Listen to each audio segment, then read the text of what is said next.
Good evening, Facebook friends and YouTube followers. This is Rich again, back for your fourth and final video blog of the night for Monday, August 4th, 2014, around 7:48 p.m.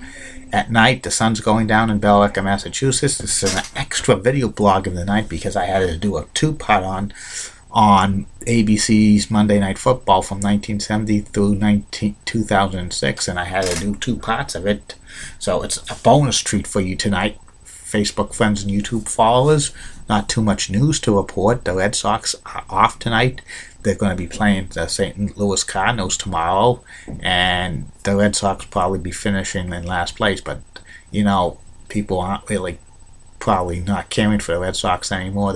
They're ready for football season, and the New England Patriots. The Patriots probably win the AFC East again and probably make it to the AFC Championship game. We'll see about that.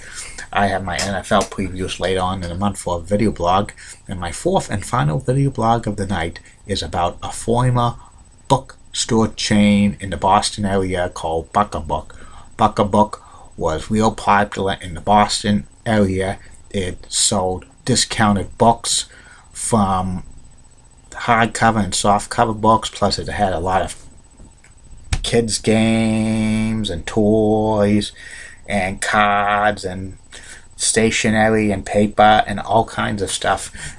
And you could have bought these books for 40 to 60% off its retail cover price. The hardcover books were maybe priced between $4 and $8, and the soft cover books was priced between $2 and $5. They got a lot of these books from Barnes and Noble and Borders and any other major bookstores, because when they stopped selling, they had these large quantities, especially if they were on the New York Times bestseller list.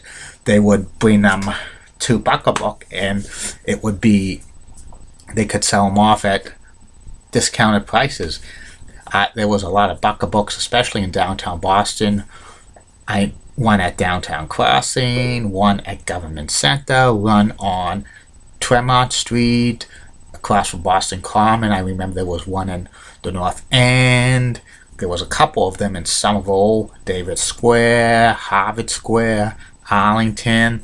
There was a few in the suburbs. I remember in the late 90s, there was one in Burlington, Massachusetts, that moved to Billerica, Massachusetts, at Town Plaza, the old Video Thunder. And there was several other places down at the Cape, Quincy, Andover, I think Lawrence, and a few other stuff. But by the early to mid 2000s, a lot of these Buck-a-Books were like closing down because of, you could get books because of the things with Kindle Fires and other stuff. For order for them to be competitive, Buck-a-Book actually sold the books from the top 10 on the New York Times bestseller list, selling them at the regular prices at all. But you know, that didn't do good at all. Plus the economy went down, and a lot of Buck-a-Books were closing down. I used to buy a lot of my books at Buck-a-Book for the discounted prices, but one by one, these Buck-a-Books were closing down. I know the North End one closed down in 2004, the one in Davis Square in Somerville closed down in 2005.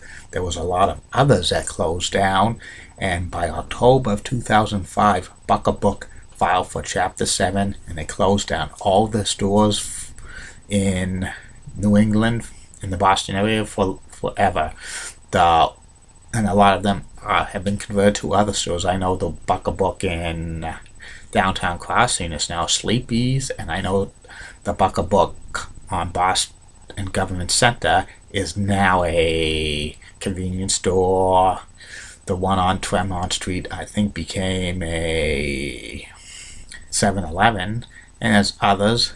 I know the one in Burlington now, it was in a plaza. It was torn down, and it's built to be a Shaw Supermarkets in that location, and the one in Billerica is now empty, but there's rumors about that becoming a Japanese restaurant, a Chinese restaurant, or whatever. And you still could buy used books now at the used bookstore in Burlington, Massachusetts. It's the same thing. It lives on in the tradition for Buck-a-Book, but I liked Buck-a-Book. It was kind of a good bookstore for its time, but discounted books. But now with most people reading books online, the bookstores are going away, and that was one of the casualties when books went online. Buck-a-Book just couldn't compete, and that was disappointing. But those things happen, and you have to live with it. But Buck-a-Book was a great bookstore. I would think it was my third favorite bookstore besides Barnes and Noble and Borders. Okay, well, I'll be back tomorrow morning with another one of these video blogs. I have the next in the series of the top 10 players of all time on the original 6 NHL teams, and the next one will be New York Rangers. Then I have the Montreal Canadiens, and finally Toronto Maple Leafs, and then I'm going to be starting the other 24 teams. I already have the list made up, the top 10 players of all time for the rest of the original 6 teams, and I have one made up for like the Oilers and the Islanders, and I'll get to the others soon, and there'll be other surprises later on. Well, if you have any good feedback, I like to have feedback, and if you have any ideas what I could want me to say on a future blog, a topic, I'll say it. And if you want to shout out Facebook friends and YouTube followers, shout it out, and I will mention it. Good night, Facebook friends and YouTube followers. This is Rich signing off from the Man Cave in Billerica, Massachusetts. We'll be back tomorrow morning. Good night, everybody.